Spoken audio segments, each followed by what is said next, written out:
وإذ قلتم يا موسى لن نصبر على طعام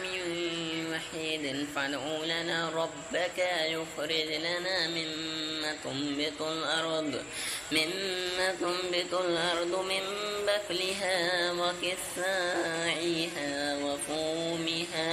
وفومها وعدسها وبصالها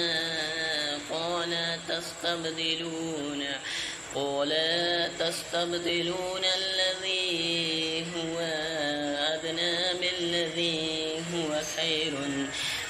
خير اهبطوا مصرا فإن لكم ما فعلتم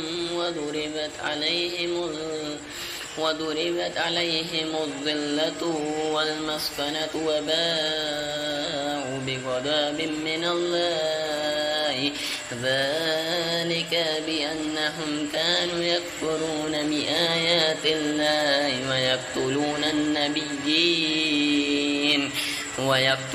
النبيين بغير الحق ذلك بما عصوا وكانوا يعتدون